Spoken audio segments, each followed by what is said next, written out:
To order at 7 o'clock. Please join me in pledging the flag. I pledge allegiance to the flag of the United States of America and to the republic for which it stands, one nation, under God, with indivisible, with liberty and justice for all.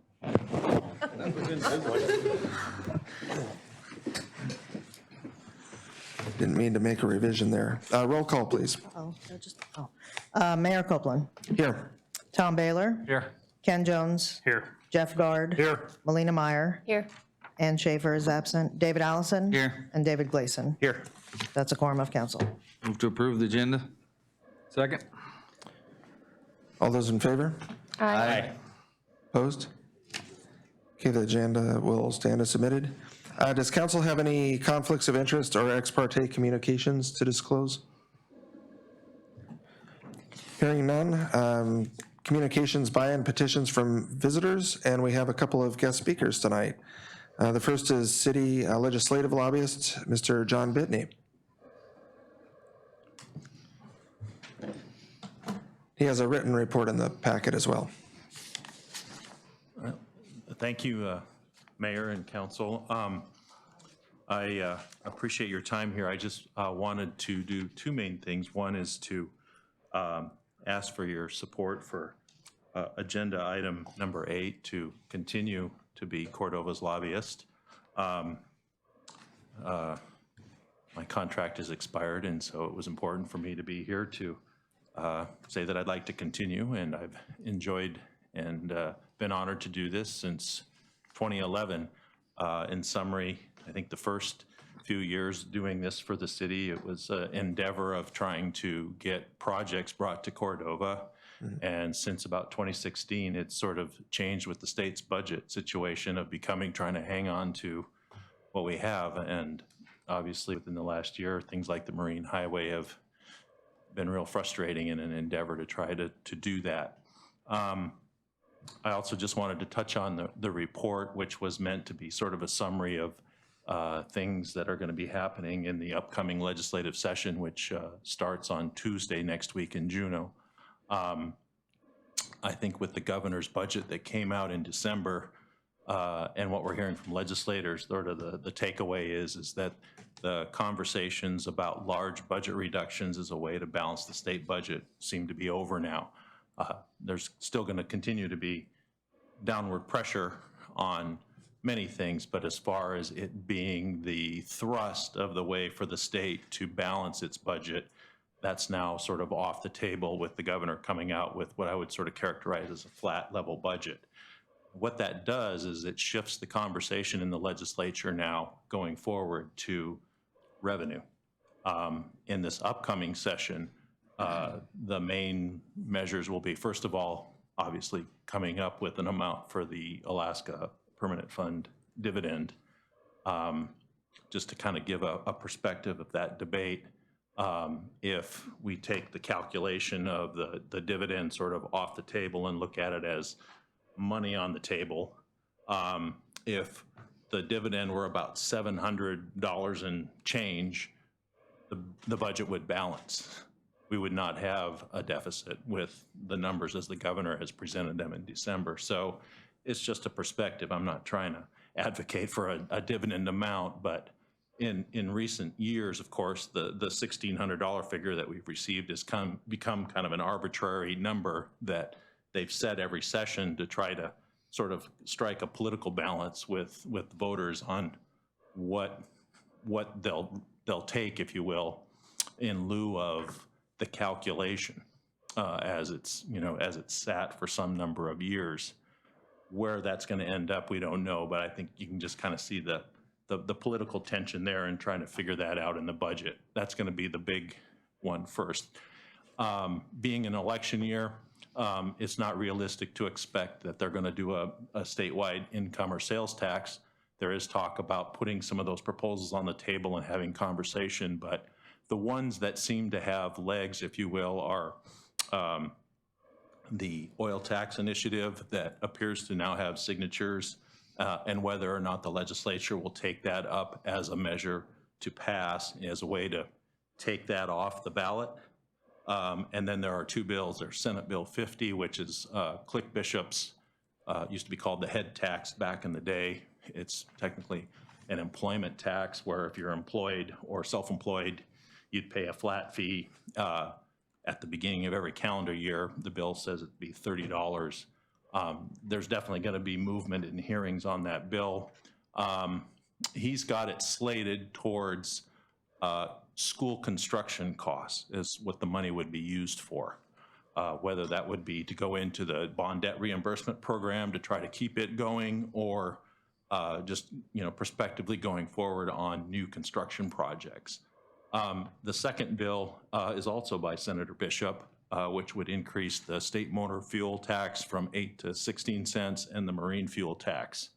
And I point those out because just as far as some of the ways that the council can weigh in and looking at some of those bills, I think that you want to maybe perhaps think about giving voice to if they're going to go forward, where are this community's interests, such as whether it goes, the head tax would go into the bond debt reimbursement program that, this community gets a piece of, or in the case of the marine fuel tax, making sure that those dollars go into the marine highway system or those kinds of programs that benefit coastal communities such as Cordova. The other issue, just real quick, is that the first week of the session, there's going to be debate about whether or not to take up overrides of the governor's budget vetoes. For the Constitution, they have the first 5 days of the session to consider that. It takes a 45-vote supermajority in order to do that. And it's hard to predict. It's a high threshold, but sort of given the sentiments about some of the items that were in that veto list, there may be the votes to do that. The debate that's going on, from my understanding within the leadership, is whether or not to sort of start off with, poking the governor in the eye, if you will, versus let's sort of set those aside and have more of a deliberative process and try to do a large supplemental budget and just take those items up as part of a package at that time. I don't know where that's gonna, how that's gonna get resolved. Those are sort of behind the scenes discussions that are going on now, but we'll probably hear about that once the opening gavel comes down on Tuesday, because they have, like I say, 5 days to do that. And we'll just have to wait and see. And then the last issue is the redistricting process, which I think we've talked about before. That now is going to start to get underway with the census getting going this month. Expectation is that the 5-person board would be appointed by this fall. Again, just to repeat, the governor gets 2 appointments to the board. The House Speaker gets 1, the Senate President gets 1, and the Chief Justice of the Supreme Court gets 1. And then they have to be from the various judicial districts from around the state.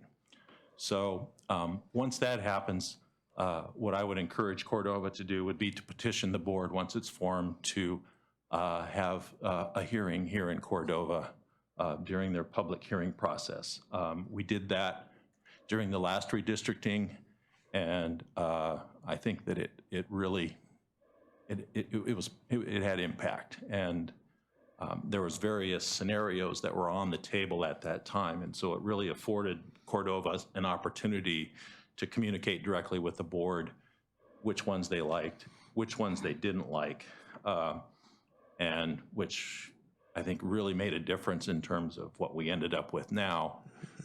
However you may feel about being in a district with Kodiak, I say kind of tongue-in-cheek. It's important to remember that the other scenarios had Cordova with the Valdez and the highway system going up to Delta, another one going all the way into Palmer, Talkeetna, Mat-Su, and I think there was even a 4th that was on the table at the time that sort of went straight across the sound through Whittier into Girdwood, Hope, and that direction. And so I just try to illustrate the various options that can come forward at you, and having those on the table in a hearing here in Cordova. And there was a real strong public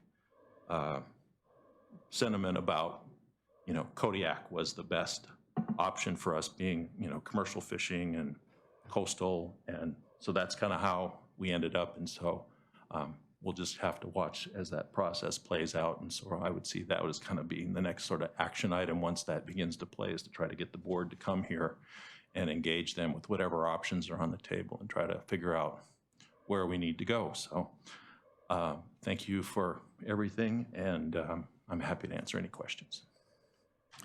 Councilman Baylor. Yeah, there was, thanks for being here. There was a little article today I got reading on the Alaska Marine Highway, new study, talking about partners and this and that. Are you familiar with what that was on KTU? That was released this morning. So to be honest, I have not had time to look through it in detail. I've glanced through it. I think I sent some emails to Susan earlier today with the newspaper clips that had links to the full study and the appendices. Just from what I've seen and read in the media reports this afternoon on it, I did listen to the first hour of the Marine Transportation meeting this morning. All of those options have been discussed since I can remember. So there's really nothing new. I don't know what else to say.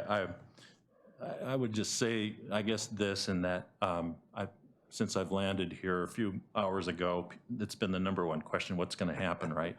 I would say that the votes are in the legislature to put money back into the marine highway system right now. The question is, if they did that, are the boats ready?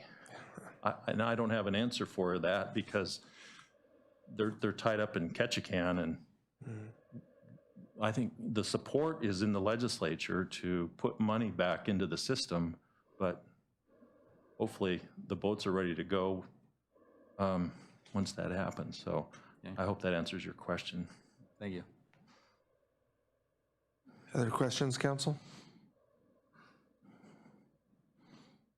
Okay, great, thank you. Thank you.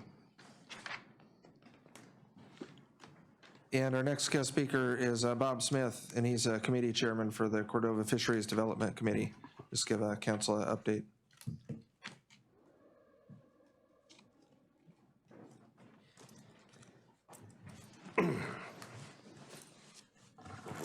Good evening. Good evening, everyone. Yeah, the mayor asked me to give you guys a report on your Fisheries Development Committee, and so this committee was formed in the spring of 2017, and it was shortly after the Board of Fish meeting took place in Anchorage in March of that year. And what happened at that board meeting was Fish and Game, or the Board of Fish, determined that the Eastern and Western District of Area E would be open to Tanner crab fisheries on a commissioner's permit fishery. So that's the first time since 1988 that that any part of Prince William Sound or Area E has been open to commercial crab fishing. So that's 30 years since we had a fishery, and nobody on the committee feels like that kind of time span is acceptable for any reason. So the crab fishery is a good illustration of why the city's stance or lack of a stance on these issues are so important. ADF&G didn't wake up one day and say, hey, let's have a crab fishery in Area E. It's only been 30 years.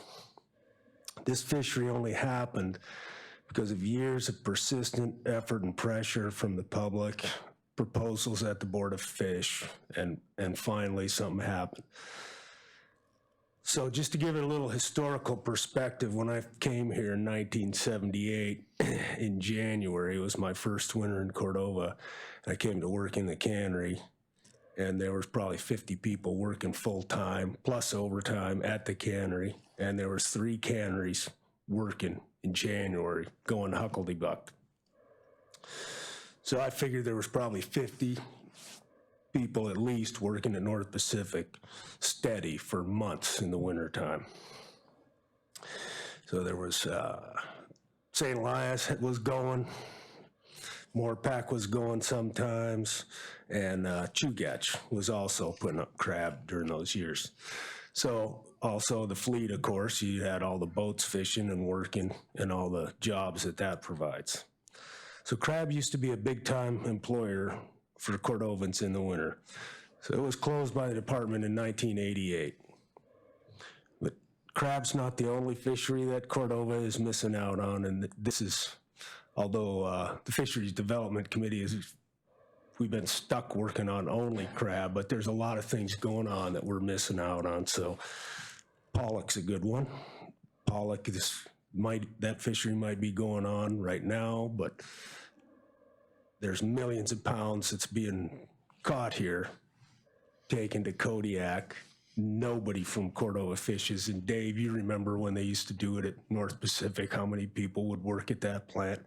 Anyhow, so that's been gone for probably 15 years since we've had any pollock processed here. Rockfish is permanently closed. They fish it in other places, but they don't fish it here. Skate's it's a promising fishery. There's a lot of fish. There's a good price. There's willing buyers. The processors in town would be happy to do them, but we can't seem to get Fish and Game to give us a fishery. It'd be a great entry-level fishery for anybody that's interested. If you can put out some hooks, you can catch skate, and you could make money. So it should be a slam dunk, but it doesn't seem to be. So each and every one of these fisheries should be a part of our local economy, and they jobs and opportunity for all of us, but they're not. So a large part of the reason that they're not is because ADF&G is unwilling or unable to allow and manage these emerging or re-emerging fisheries in the case of the crab. So equally important to this component, though, is where the political push has been from. It's been pretty much absent from the city. The fishing organizations haven't been pushing these issues, so we share some of this blame for the lack of fishing opportunities in this community. Okay, so the kind of jobs that these fisheries bring, well, if you had 300 more people working in the canneries right now, things would look different in town. So it's important that the city recognize the necessity to work to get access to these resources. So while the current council and recent councils, they've been more receptive to these things, it's in a lot of ways Cordova has dropped the ball on these. So we have fallen from always in the top 10 seaports in the United States to now we're, I think, number 15. So we're going backwards. Most recent example of why we need to pay more attention to these things is the State Waters pea cod fishery. So the Fish and Game recently determined that all cod fisheries are closed in the state, all the federal cod fisheries. So one of the few fisheries remaining is the Prince William Sound cod fishery. So what they decided is that the Prince William Sound fishery will open on the 1st of February. So they've virtually ensured that none of these fish are gonna come to this town because there's no processors at that time, nobody's open. So the other part of that is this fishery went through the Board of Fish from local fishermen, and a big part of it was a conservation measure that it takes place at the same time as halibut. So you're not going out and fishing cod, and shucking halibut, and then when halibut opens, you're going out fishing halibut, and shucking cod. You're catching them both at the same time. Anyhow, that was put in by the fishermen. It was the fishermen that fought for it. Fish and Game took that conservation measure away. So Go figure. Anyhow, while the fishermen in the committee can be effective, they're spread pretty thin. This Pequod debacle took place at the same time that we were trying to negotiate with ADF&G about how to open these tanner crab fisheries and the king crab fisheries in the Sound.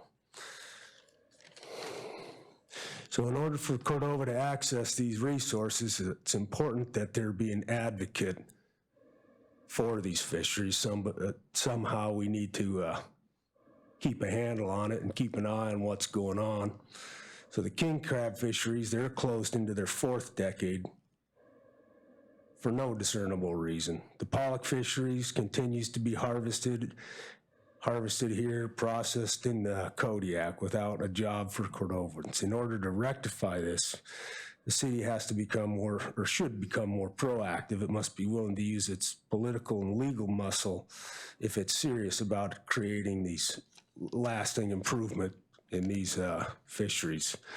So to get these jobs, it doesn't require any budgetary gymnastics on the part of the governor or the legislature, but it requires a sustained effort on the part of the stakeholders, and a commitment on the part of the city would be very helpful in order to bring these things to a successful conclusion. So if anybody has any questions. Is there any questions, Counselor? I would just say, the crab fishery that we are restarting, maybe just explain a little who manages that and where that person lives. Okay, yes, we have no shellfish biologist in Cordova. Cordova used to have a full-time shellfish biologist. These fisheries are managed out of Homer, and it shows. Any other questions? Questions, Counselor? Okay, well, thanks for the update, Bob, and for your and the committee's efforts. Okay. Thanks, Bob. Thank you.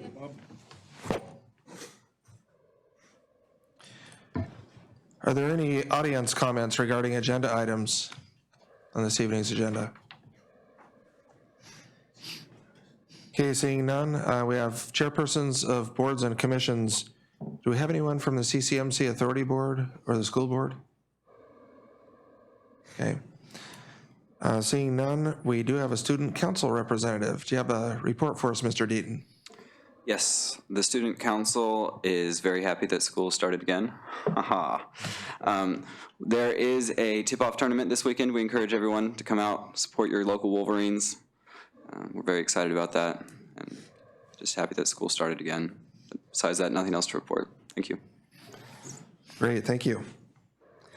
And as always, if you have homework or other activities, you're free to adjourn. Don't feel like you have to stay, so thank you for your report. So we have item G, the approval of the consent calendar. Does council want to remove any of those items? Number 9. Discuss item 9, so we can move that proclamation. Probably after 19. Yeah, that'd be fine. Got an 18A there. Okay, so on the rest of the consent calendar, Roll call? Melina Meyer, Yes. Ann Schaefer is absent. David Gleason, Yes. Ken Jones, Yes. David Allison, Yes. Jeff Guard, Yes. and Tom Baylor. Yes. The consent- Okay. Consent calendar approved minus item 9. Thank you. We don't have any minutes for this evening. Consideration of bids is the next item.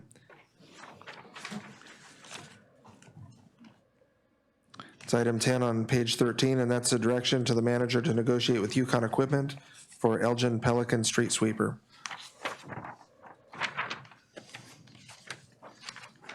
Move to approve. Second.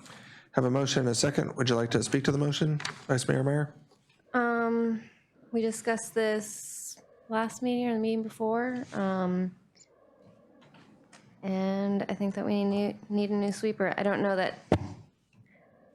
much about sweepers in general, so this is a suggestion from staff. I think it was brought up that maybe buying a used one would be fine, but I think if staff suggests to buy a new sweeper, then I'll go with that.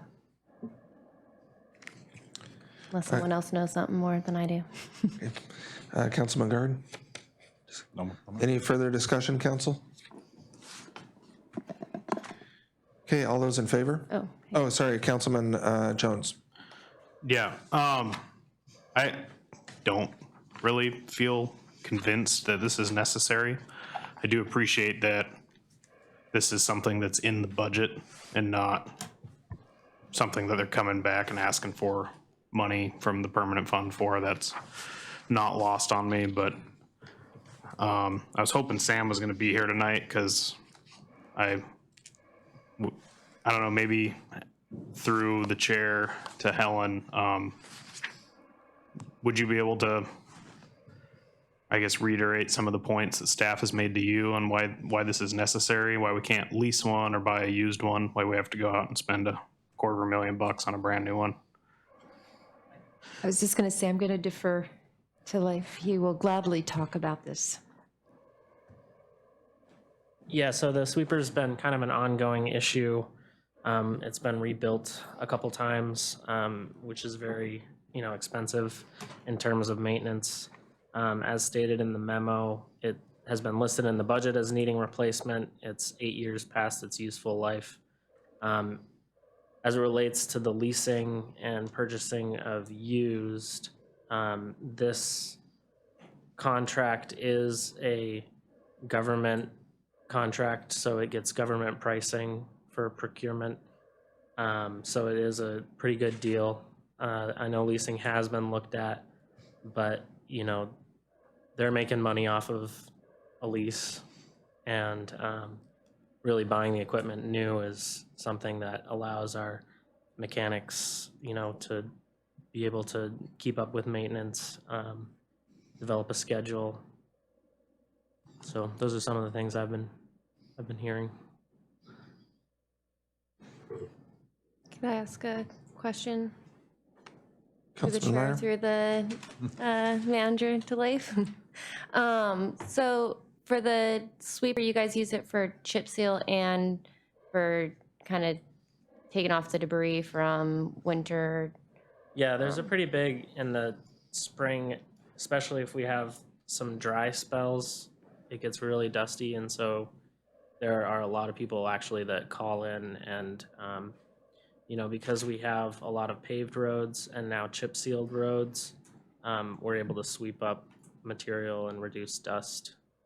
But it is also very vital for the chip sealing process. It's one of the main pieces of equipment that goes in and gets the chips that haven't sealed as a part of the layer.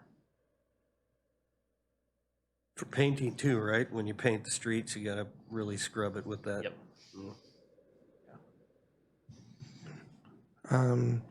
Councilman Baylor and then Manager Howard. Yeah, I guess I'm going to speak in favor of this, and when it first came up, I was not in favor of it. I think I mentioned this at a meeting before, but I'll repeat it, that I went to John Bannon Wilson Construction because they rebuild a lot of their equipment, and I talked to him about it, and he totally agreed with the city's stance. He said that piece of equipment is outdated, it's old. Just replacing those brushes are just too much money, and his advice was to get a new one. He said he wouldn't mess around trying to fix that, so he's kind of made a career out of keeping equipment going, and so I'll trust his advice, so I'll support that. Helen? I just want to reiterate that one of the priorities I think that we're going to have to make is looking at our equipment and really planning for replacement of things that are really vital to providing services to the community. So we staff have made a commitment to get to you a schedule. And I think the fact that these items come up kind of one by one is a result of us really trying to maintain this equipment to the best we can, using our mechanics and others. And they get to a point where you go down to their shops and they're like, we don't know what to do. We can't get these parts anymore. They're obsolete. This thing is broken to the point where in order to repair this piece, we're going to have to repair this piece and then that piece and this piece. And by the time you're done with that, you've spent way more money than you should. So I just want to let you know that our commitment is to make sure we have a schedule of equipment and a schedule for repair, replacement, and give you an update so that none of this comes to you as a, here we are with the big numbers. So this is just one of those pieces of equipment that I know has been on the list for a long time. And the mechanics have been working it and working and working and finally like, you know what, this thing is gonna run down the street and fall into a heap of, metal. And yeah, so I think I understand everyone's concern about,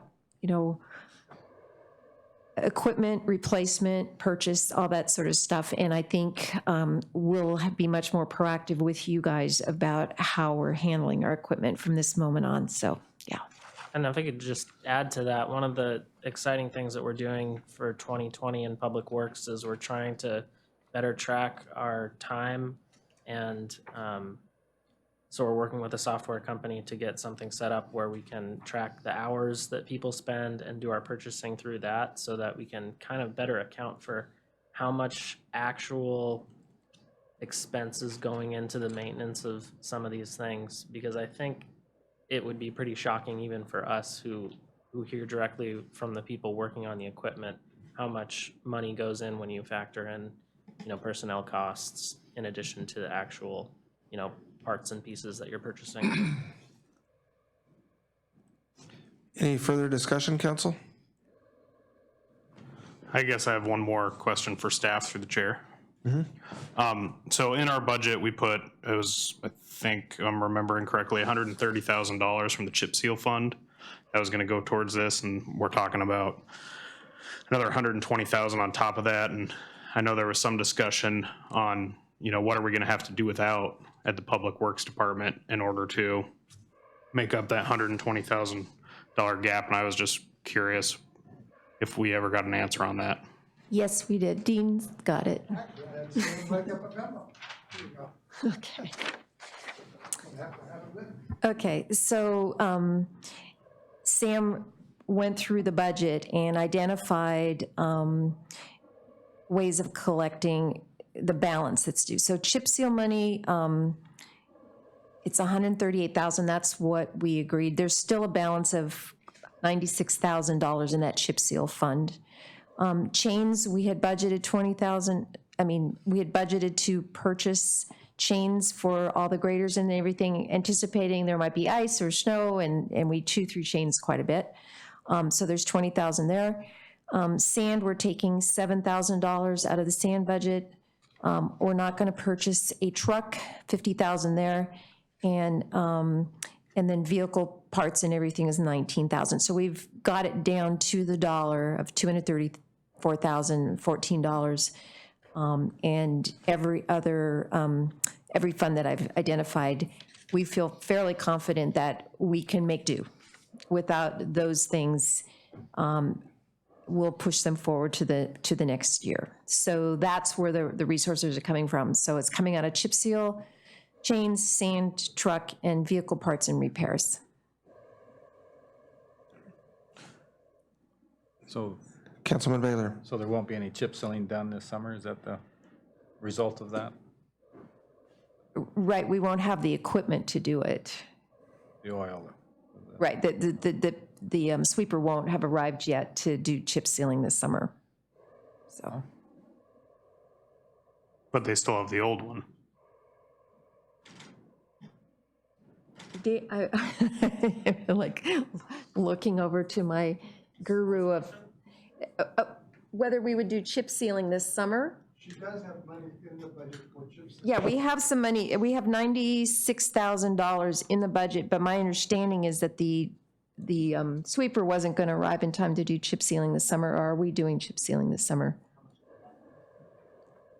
96,000 is left in the budget from chip sealing after we've taken 138,000 out. I think if the sweeper gets here in time, and in the memo, I think it's a 22-week lead time on that. So it might not be here in time, but I think the plan is to, all of that money goes towards the purchase of the oil, basically, and then it's just labor. So if that money's there and we're able to, we're gonna buy the oil and we're gonna chip seal some roads. Councilman Gleason. I think what Kenny was asking is, does the old sweeper work? I am not sure if it is actually running at this point. I don't believe so. So we have It's to in wait on the very- new one to start. Rough shape. Yeah, so That's what he was asking. Is Councilman Guard?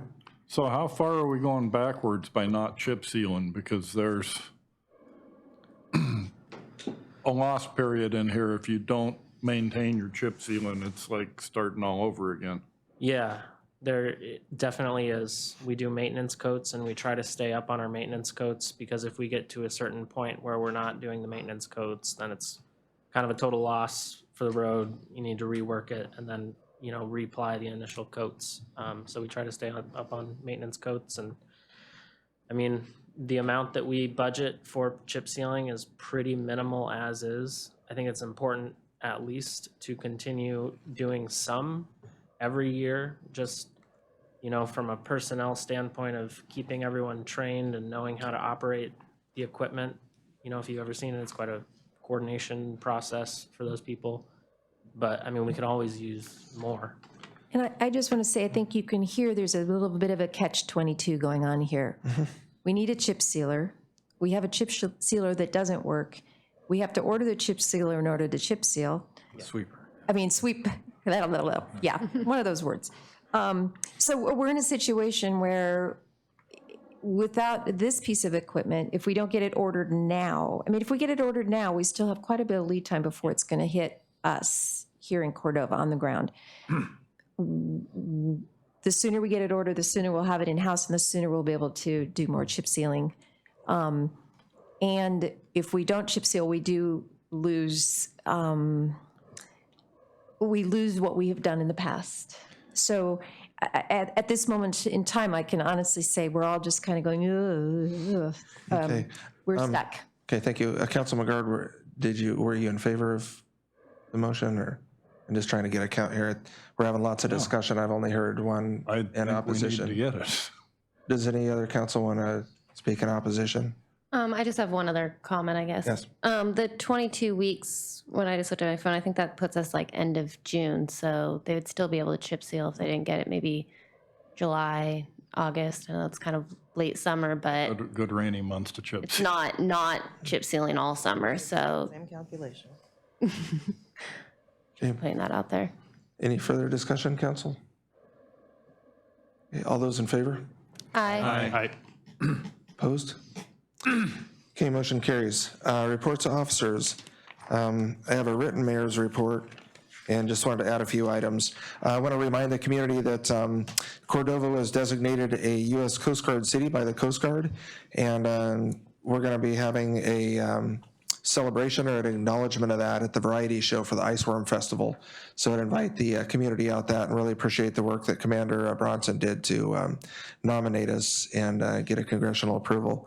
So that'll be fun, and Representative Stutes is working on, in fact, she got today's Alaska flag that flew over the legislature and is working on a citation to include there, and looking forward to having the Admiral and Coast Guard staff here to acknowledge that great relationship that we have between the city and Coast Guard and Native Village of EAC. I am going to Juneau next week. It just happens, Representative Stutes has put the Marine Highway System, of course, front and center. So literally on the afternoon of the opening day of session, there's a House Transportation hearing, and the Alaska Municipal League will be testifying, and it could amount to basically a full day of meetings. Both a presentation, House hearing, but also meetings with legislators. And so I plan on attending that on the city's behalf. Chamber of Commerce Director Kathy Ranfeld and I had a call with Alaska Airlines today. The community may be aware that there's consideration for starting Flight 61 in Juneau, which means that we would lose the one-day pass out of Seattle, and also for starting the southbound Flight 66 3 hours earlier. So that would put it on the ground just an hour apart from 61 leaving now. And there's some rationale that southbound flight does get into Seattle earlier, and that allows them to connect to other flights to central and western U.S., so you can actually get all the way through to a destination. But there's some trade-offs for the last time in Anchorage and so forth. Alaska Airlines has been offering a lot more discounts out of Cordova this year than in the past. They recognize we're kind of struggling with ferry service, and they have been supporting our festivals, and they will also have some management staff here during Iceworm Festival for access. So, but it is pretty big change for the first time in 10 years. And so they did have their management staff available, though, to kind of explain that and discuss with us. So Bob had given you a report on the Cordova Fisheries Development Committee. I am quite sure there's no way we would be getting the engagement with the department, and certainly the 2 commissioners' permits for Tanner crab we've had for the last 2 years, and we'll probably have again this year. And it looks like we may have a sea cucumber fishery here. Certainly a good opportunity for one in the next couple of years.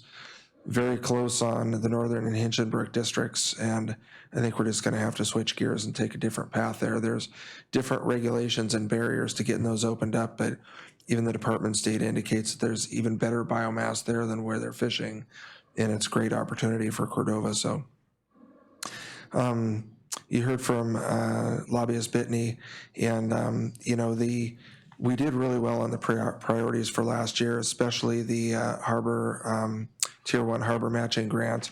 By keeping the money in last year, it got those projects done for the other communities and kind of swept the floor. So the $5.5 million in there now is pretty much just allocated for Cordova's Tier 1. So that's good. And then, of course, the school bond debt reimbursement could have been much worse. And then the fisheries tax proposal for the state to get our share of the raw fish tax was shot down. So we've been fairly successful in protecting our revenues. I try to meet with committees periodically, and I had a chance to sit in with the Parks and Rec meeting yesterday. And it's kind of exciting to see what that committee is working on, and some of the projects they're looking at to create recreation opportunities for all users. And in the report in the packet here too, it's pretty amazing the numbers. Bedarkie has over 2,200 people cycle through it a month. So there's pretty good utilization there. And I will be planning a mayor's meeting with boards and commissions. I'm working with Susan and some of the chairmen, but it looks like probably the second or third week of February, try to meet with them, and that gets all the boards and commissions together so that they can discuss what each other is working on and kind of keep each other up to speed. And then that's all I had, unless there's any questions. Okay, manager's report. So I think you guys all have the best information at this point that we all do about the Marine Highway. I'll just go forward to CCMC sale. There's nothing new to report other than you guys will be in executive session later in this meeting to discuss engagement of a specialized law firm to represent city and CCMC in the sale with EAC. So we'll talk about that some more. Finances, I want Dean to talk about financial report. He'll give an update. There's a document in your board packet, but I'm going to have him come and talk about that. And then I also want to acknowledge Cara Johnson, who has been running our sales tax operation in city, and she has been picked up by the Alaska Municipal League and will help run the online sales tax program. So we will still have a connection to her. She'll be moving to Juneau. And her last day will be the 3rd of February. We have replaced her, fortunately, with our front desk person who is willing to move over and has been a bank manager, so she has a lot of financial expertise. I am sad to report that the candidate for finance director that I hoped we would be able to announce today has declined to accept the position. And we're still in seek and search mode in that for that position. But otherwise, we're operating with a great team, and we'll keep you posted. So Dean, maybe you can come up and talk about the financial report. I know we haven't had one for the last few meetings because he hasn't been able to prepare one, but here he is on the ground, and so it's an opportunity to discuss, and you guys can ask questions of him about that. Okay, so you've all seen this format. This is kind of the same format we've been using for the last year. So going down One thing I want to point out here at the beginning is we are starting the year-end audit process, so the numbers in this report are fluid. I could do this cash report today and it's different because we've already been working on different items. If you know how government accounting works, a lot of stuff that happens in the next 60 days up to the end of February, we roll backwards to December if it's a 19 item, monies that come in or expenses. So a lot of these numbers will change in the next few months as we do audit. We do have the auditor scheduled for June this year. We usually do it a little earlier, but your accountant's going to be out of the country. So I won't be available, so they're going to do it after I get back. I'm still trying to point out that we need to work on our cash balances. When you talk about overall cash balance, 5 million, you do have $5 million in your repurchase account, so for cash flow. The only problem is your general fund right now only has about $1 million in it, which means about February or March, your general fund's going to go negative because there's really no big money coming into the general fund until, again, next June when you start bringing property tax and fish tax in the next half. So you've brought all your big money in and there's only $1 million sitting there. So you'll start seeing a negative number in your general fund, I figure about March. So, which is not where you want to be. You do have the money for cash flow, but like you all know, we're borrowing money from the enterprise funds, the reserve funds, because all that's rolled into your repurchase fund over at First National. So that's your cash flow. So there is plenty of cash flow to run day to day, but your general fund doesn't have, it's not coming from your general fund. So this is Helen's job for the next few years, is to figure out how to get that general fund to start getting a better reserve. So, because according to this, you got like 907,000. I think I looked at it today, it's a little over $1 million since I've been doing stuff. So it's changed a little bit, but that's that. Then I've included in here some information about your long-term debt. Here's where all your debt payments are for the next year. If you can just make it to 2028, your debt drops way off because a lot of your school bonds disappear then. But you're probably guaranteed they're going to ask for a new one. But we won't say that. That's the way schools work. One's going to come off, so they ask for another one. So we'll see. So you can see all your debt. And then I've included two different sets of financials. And you'll see the only difference is you'll see the circle I've circled. So I put numbers as of December 13, 19. These are all preliminary. And then I've also included the report from December 18. So if you want to look back and forth and say where we ended 18 and kind of where we're at in 19, you can kind of compare them. So, and if you look at the numbers now, you're better off. 18 ended, it looks like it ended 1.2 million in the hole. Right now, the whole city is about 100,000 to the good. Like I said, it will change a little bit more as we go on through audit, so I don't know where we're going to end up. But it seems like we're better today than we were last year. So, and I think the general fund balance is better than it was last year. So things are improving. That's good. We still have a little ways to go. But you've picked the right person. She's been good to work with. So are there any questions on all this? Vice Mayor Meyer? Yeah, I had one question. Page 24, the non-departmental. Okay. It looked like it was about twice as much as what it was budgeted for. Yes, unfortunately, it looks like they spent a lot on attorney, went over on attorney. Okay. And then audit went over because they budgeted for a one-year audit.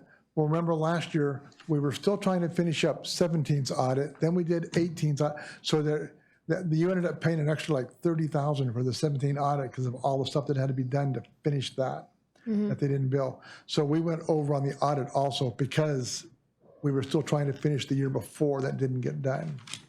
So it was mainly So that's audit and attorney fees. are the two big ones. If you look at them, those are the two that went over when I look at it.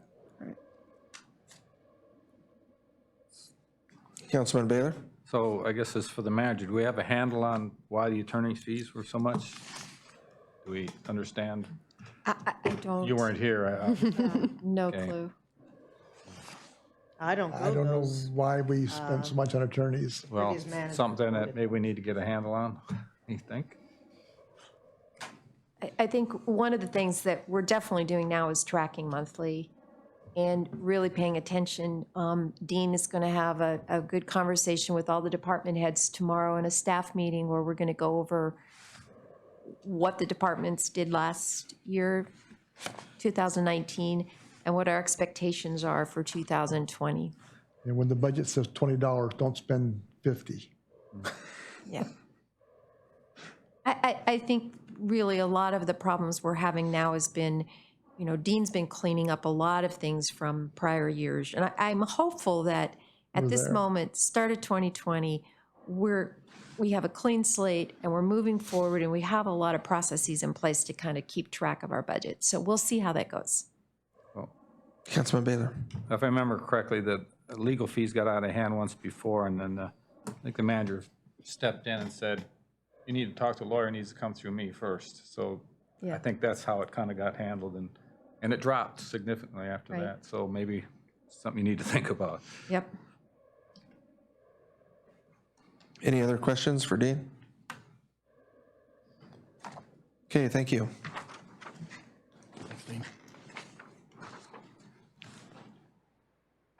Did you have other items, Helen, or? no, I'm- Councilman Baylor?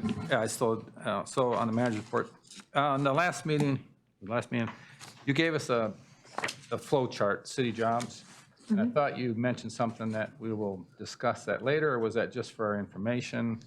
I thought you were going to bring that back at some point.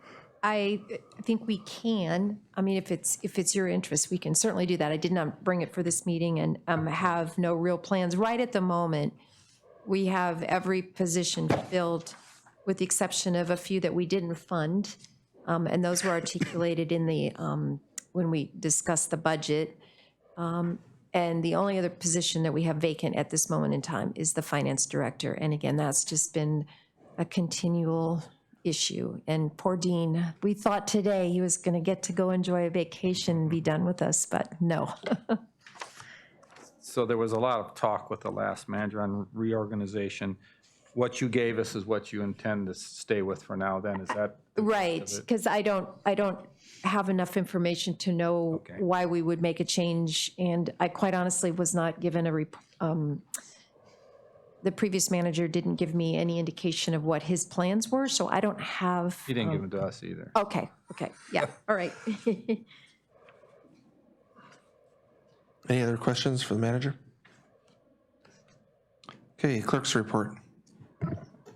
So I was away for a few weeks, so still catching up on emails, but I think I got through all of them by today. And I wanted to thank Tina for handling everything so well. I didn't get any phone calls or texts or anything in Hawaii, except for maybe Jeff once. But, and Tina has also been doing a great job with the Fisheries Development Yes. Committee, as has the mayor. I mean, let's give him a little bit of credit too, that committee is doing a lot and meeting weekly now, and we've formalized it a little bit more. Tina's been going to each meeting and recording, and so I meant to put them in this packet, but I'm going to give you guys a bunch of minutes that she's done. They've been approved at the committee level, but just for information, I'll put them into the packet next time. And the other big thing on the horizon in the clerk's office is the election, March 3rd. Declaration of candidacy is open now. I haven't received any declared candidates as of yet. 2 council seats, 1 school board seat, 2 CCMC board seats. And there, you can declare up until February 4th. And then, one of the other things I worked on for this packet last minute was the fisheries advisory. Did we do it in the consent calendar? Yeah, we reauthorized it in the consent calendar, and then we have some appointments to make here later. Answer any questions. Oh, sorry, one more thing. The AML online sales tax that Helen was talking about with Kara taking that job in Juneau. So we have some code that there's like 22 pages long that I've been going through, and I hope to get Dean's ear once real quick before he goes, but we'll have that code coming in front of you. We just have to get in line with the other communities that are part of the commission. So it's not a major change to our own code, but it's like adopting the rules of the commission kind of thing. You'll see when it comes soon. That's all I have. Any questions, council?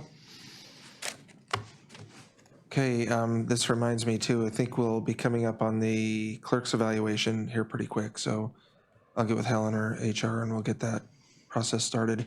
And I'll revert to my report for just a minute. I did want to mention too, after meeting with the governor and discussing fisheries opportunities, there was a lot of interest there, and I know that he did reach out to Department of the Commissioner and ask him to work with Prince William Sound to look at these and see if there are fisheries that we could develop. And the special assistant to the governor, John Mueller, he called into the last meeting and he's organizing a meeting with director and a deputy of commercial fisheries. So I appreciate that advocacy.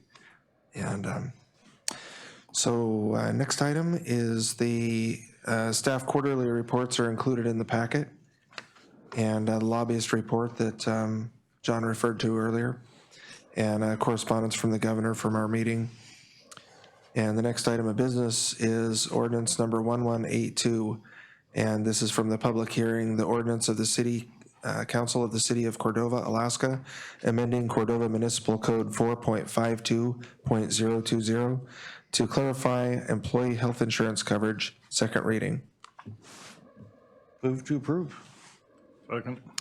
Have a motion and a second. Would you like to speak to the motion, Councilman Gleason? This is where we charge them 5%, right? Or am I on there?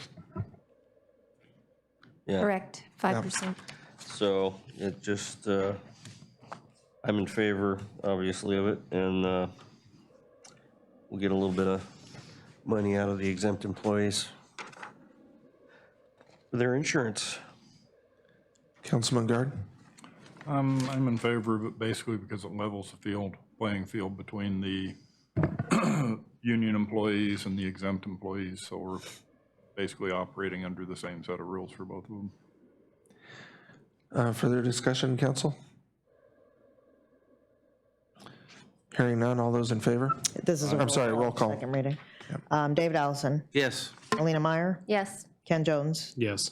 Jeff Guard, Yes. David Gleason, Yes. Tom Baylor, Yes.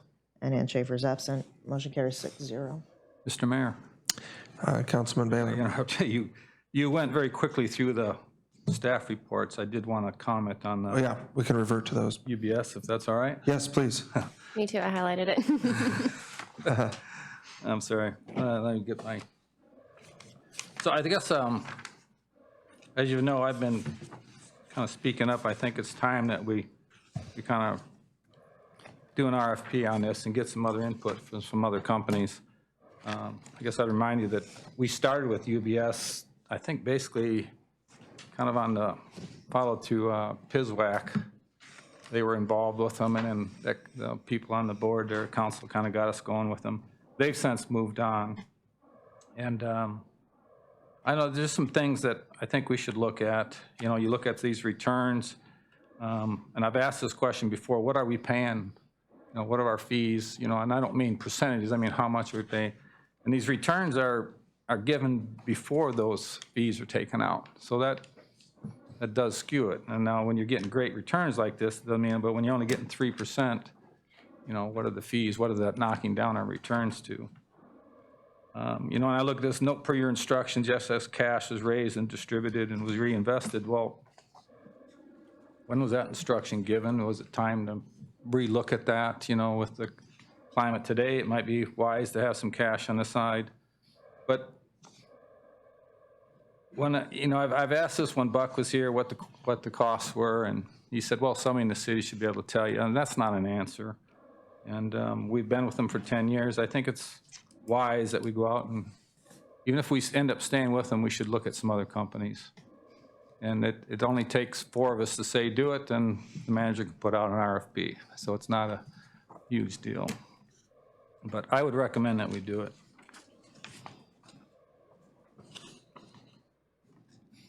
Okay, other discussion, Councilman Meyer? Well, it says right in their notes that the returns are based before deduction, so there's a little conflict there. Okay. I guess my question, maybe for staff, or maybe you guys can find an answer, is when we took out the money for PERS, I thought it was just coming out of our permanent fund account with them, and it looks like this was taken out of the central treasury and half taken out of the permanent fund. It says 600, 692 is taken out of the large account, and then I think 600 was taken out of the central treasury. So What page do you see that on? 34 and 41. Those are the two accounts. I will say that's probably my fault, because he asked me and I said, I didn't know you guys wanted it all, so I told him to take it half out of each. So that would be my fault. Okay, so maybe we could correct that. I don't know, somehow. So I would be one step. Well, Because we're trying not to touch the permanent fund money for cancer, the central treasuries. maybe if there's a better way of doing it, I don't know. I think when we were discussing it, we were talking about taking it all out of the permanent fund so that we had still a good amount of money in our central treasury, just because it takes 7 votes to take something out of our permanent fund. So if something happened, we kind of had that central treasury to pull out of if we needed to, if we didn't have 7 people here or something like that. Okay.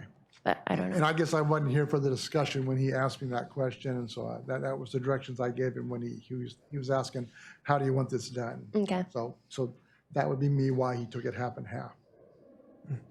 Councilman Allison? Yeah, the resolution that we approved was to take it out of the permanent fund. Yeah, that was a discussion, so it was probably just a communication matter there. so. I guess it's kind of, when we talked to the last city manager, everything at UBS is considered the permanent fund. There's just 2 parts of it. And so it's kind of confusing when people talk about, I want to get them to change the name of those 2 accounts over there, once they central treasury, because that confuses people with the central treasury we have for the general fund, your general account. They're not the same accounts. There's 2 different accounts. You have a central treasury at First National Bank, and for some reason, somebody called 2 accounts at UBS Central Treasury. I don't know why. It's confusing. So I'd like to change those. But so everything at UBS is considered your permanent fund. It's just part of it's locked up more than the rest. So when they say take it out of the permanent fund, when I read it, I said, oh, that means UBS. So that was my mistake. So it was all permanent fund money that was It all came out of used. permanent, but it came all out of UBS. But it came out of both sides of UBS. Councilman Jones? If I remember correctly from our last, or maybe it wasn't the last update that they gave us, but they did explain that to us a little bit. And the central treasury is more cash and cash alternatives than the other one. And so it's maybe that's why they have it as a separate pot of money. It's invested with a different strategy than the big pot of money. It's a little bit more locked up into longer term investments. And that's my understanding of the 2 different accounts, but. Okay. Councilman Meyer? So my only question is, so does it take more or less votes for each account? For council? Or is it 7 votes for either one of those accounts? The way I've looked at it is it says in the cash report, there's 3 accounts that say permanent fund. And those take 7 votes. The other one, I don't know why they call it central treasury, but we've determined that just takes a majority of the council to spend. And But the is, central treasury you took 600,000 out of was the UBS Was the permanent The fund. permanent fund. It all so that one already takes 7 votes It too, all came out of the so, okay. permanent fund, but Okay. it came out of both sides of the permanent fund. Then I don't really have a problem with either one. I guess I just saw those numbers and was confused, so that I clarifies it guess for my me. thinking was trying to keep the permanent fund permanent and using up the liquid, and because we can't replace that. And Yeah, maybe if we could rename them something, because it gets a little confusing with I want to get the the term central Central treasury. Treasury off those because it confuses with the First National Central Treasury. Councilman Jones? Well, if I'm looking at this correctly, I think what the city did is what makes the most sense, because they used, the majority of the money came out of the account that is getting the least return. And it's, it's pretty much all in US fixed income versus the other account It's more. is much more diversified and getting a lot better return for us. And so I actually like the way that it was done. Okay, you're off the hook.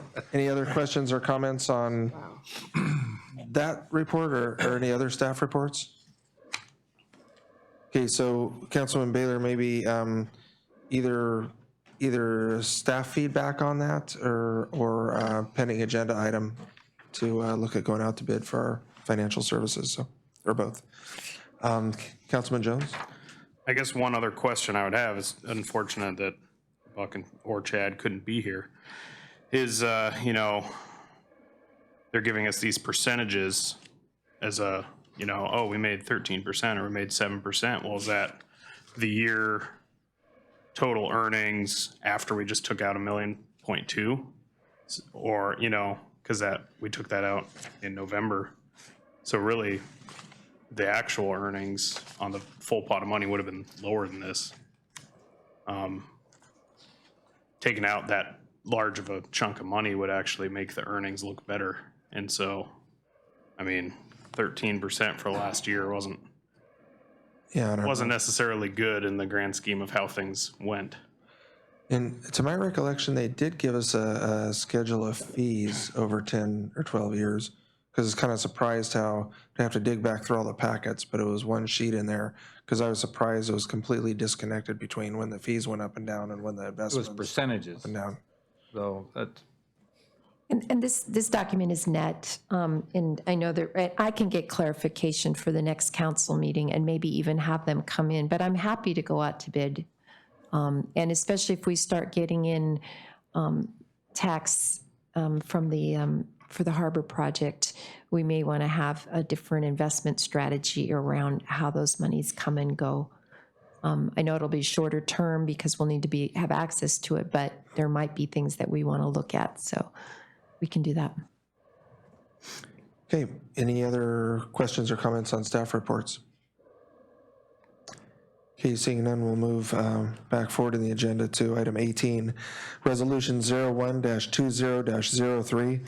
And this is a resolution of the Council of the City of Cordova, Alaska, authorizing the City of Cordova to amend Resolution 12-19-56, reducing total appropriations by $128,331. And we'll defer to Dean, yep. Have a motion, and did I hear a second? Sorry. Oh, I haven't heard it either. Was there a motion? yes, I moved. Oh, I'll second. Motion Baylor, second Meyer. Did you want to give us a brief overview, Dean, or wait for questions? Yeah, I screwed up. Okay, so- Oh, I grabbed the wrong paper.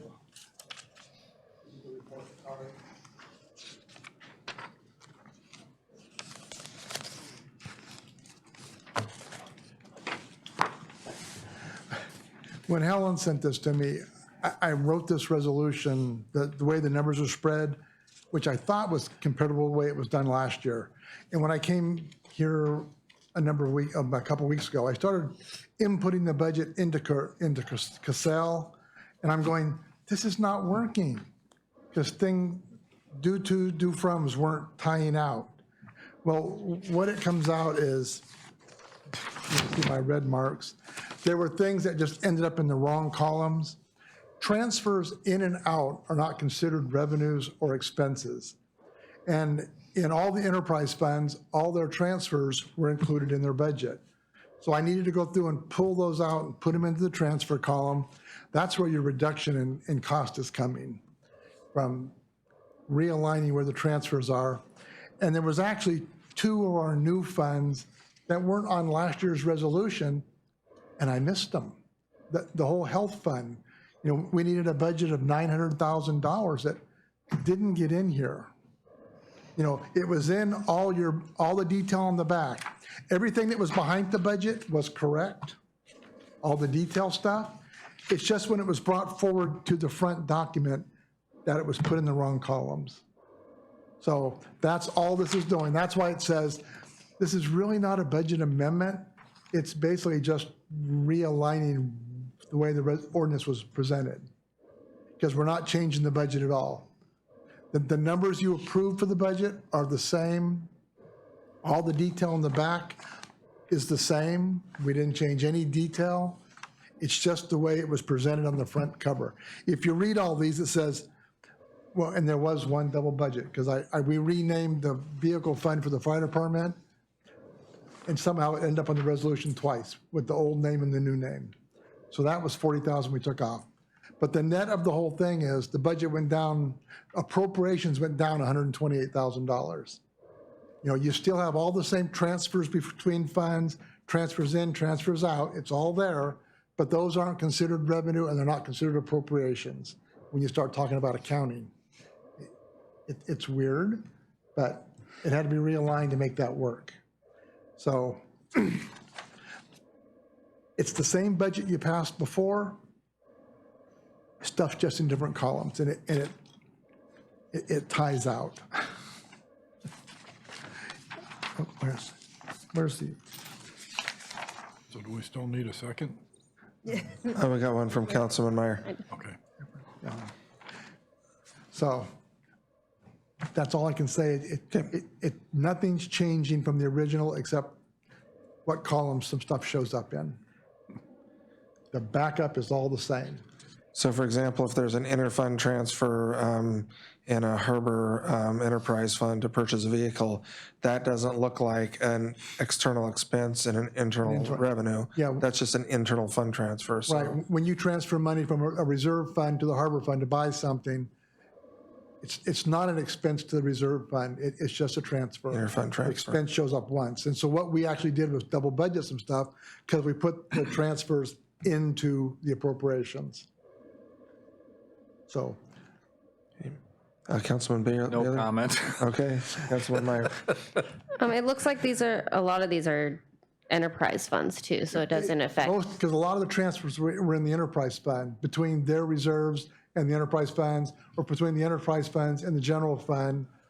There were transfers out the reserve funds into the general fund. Well, they showed up right in the general fund, but in the reserve fund, we included the transfers in their budget. So, and I've changed some account numbers so that shouldn't happen again, because it's just the way the account structure was set up too. We won't go into that. I fixed that. So, yeah, most of it, I can show you if you want to see what changed. Here's my little sheet where I was moving things to the right columns. And most of it is on the bottom. So. I trust you, Dean. Okay. Questions, Council? Susan? Oh, I just don't know what the best thing to do as far as what should the budget resolution look like now? Should we have in fact I put that? I think I gave you a new. But maybe that's just. Oh, I gave you just the changes that here. we Yeah. need to figure out. We'll just figure out how to post it and have it look right in that regard. What's in Cassell right now is based on what you're going to pass tonight. So what's in Cassell is the correct budget. It's based on the detail behind it. So. Further discussion, Council? Can I confuse you anymore? Yours would. You did a good job. Call for the question. All those in favor? Aye. Opposed? Thank you. The resolution And I carries. apologize again. Councilman Ellison? Just a point of clarification, I guess, maybe since that's a budget thing, does it have to be roll call? Well, is it a budget amendment or is it not? I wonder. I can do it as a roll call. Well, it says roll call. I know, because I didn't know if it was, and then he just said it I wasn't. think just to be safe. Okay, better. Go ahead, thank I you. agree. So on Resolution 12003, Ken Jones, Aye. Jeff Guard, Yes. David Gleason, Yes. Melina Meyer, Yes. Tom Baylor, Yes. Ann Schaefer is absent. David Allison. Yes. Motion carries 6-0. Mr. Mayor. Councilman Baylor. I move resolution of the Council of the City of Cordova, Alaska, reauthorizing the Cordova Fisheries Advisory Committee that had been created by Resolution 04-03-45 on April 16th, 2003, and further define the committee membership. Resolution 01-20-04. Second. Have a motion and second. Would you like to speak to the motion? Nope, I think it's good. Okay.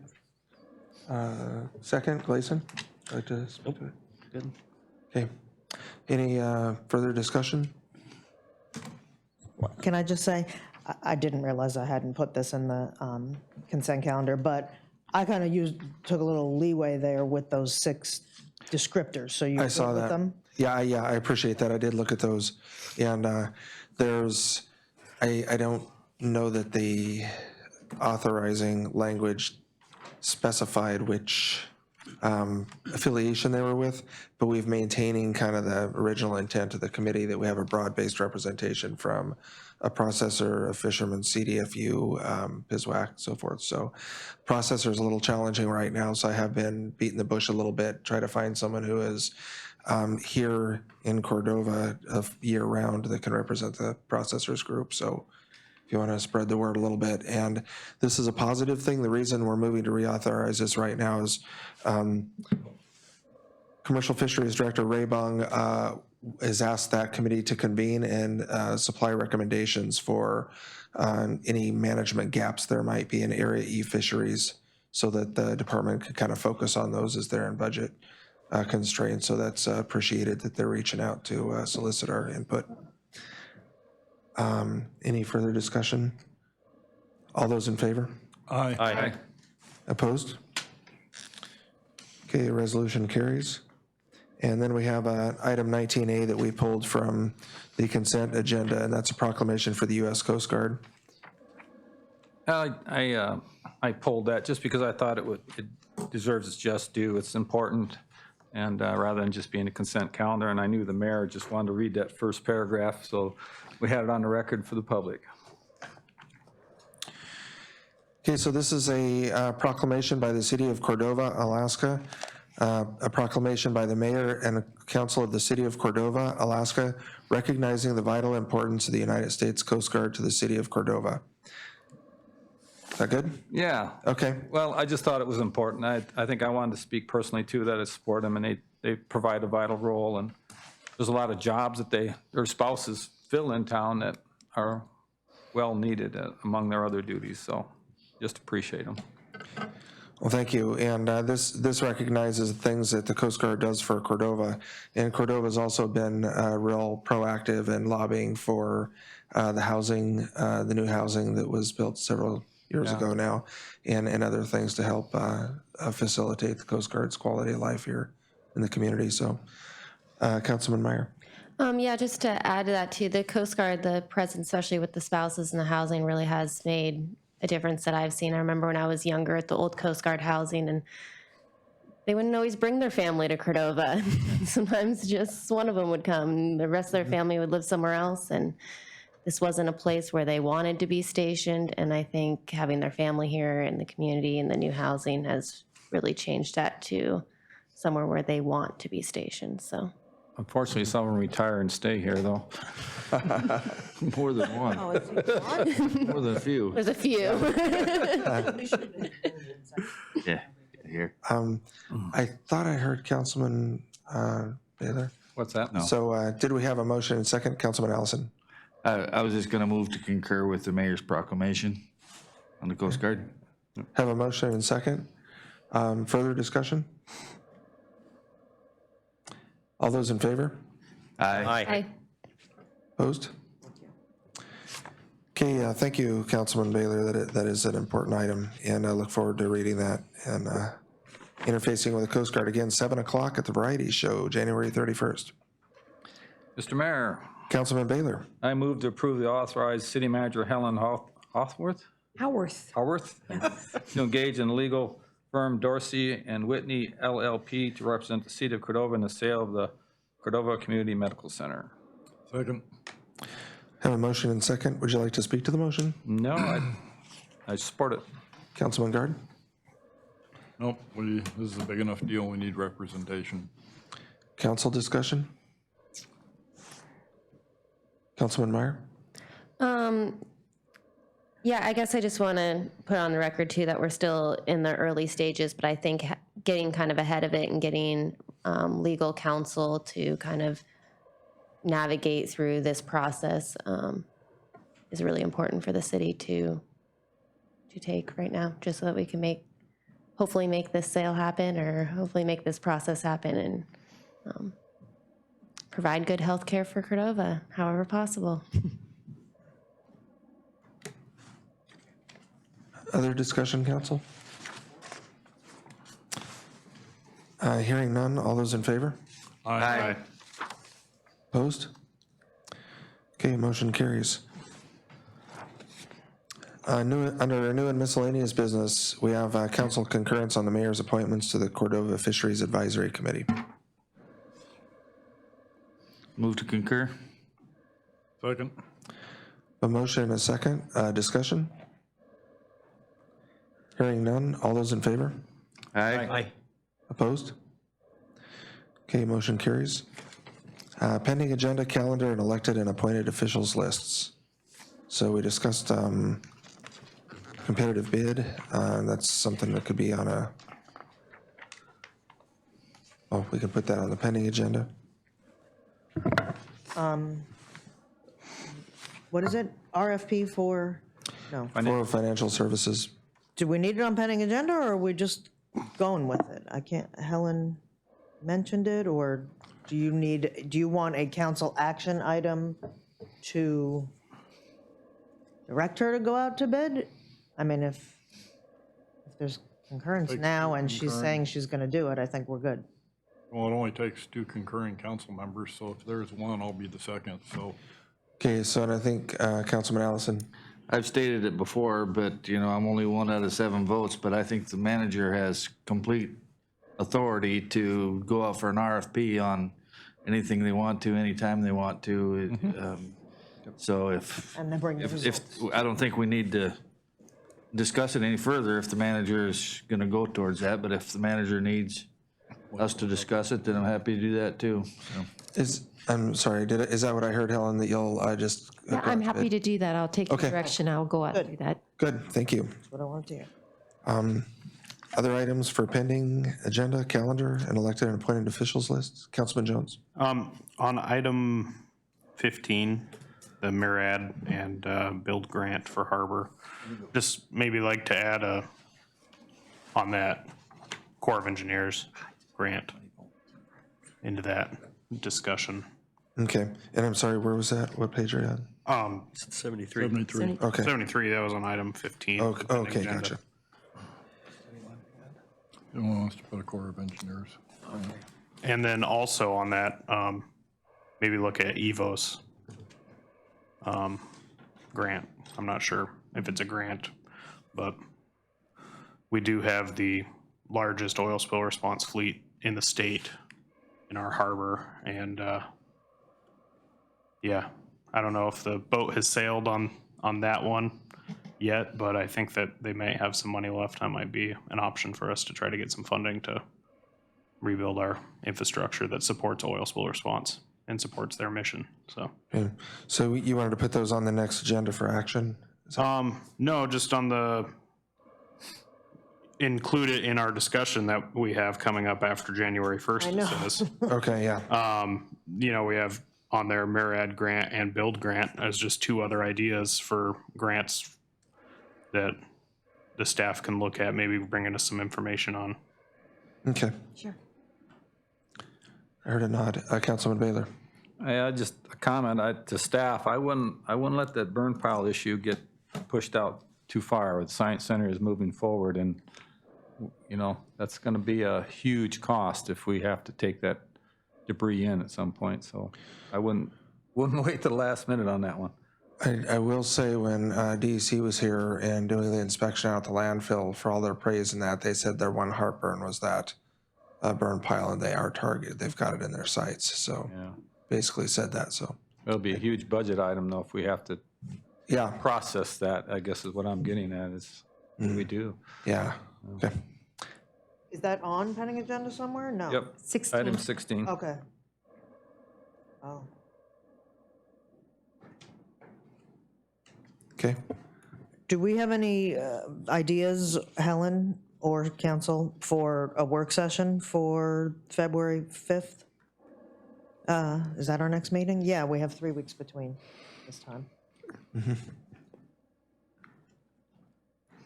No. I don't have anything yet. Well, I wondered if we want to pull something off of here that we said after January 1st, after January 1st, after January 1st. for a work session item, Unless they don't warrant a full work session. It's,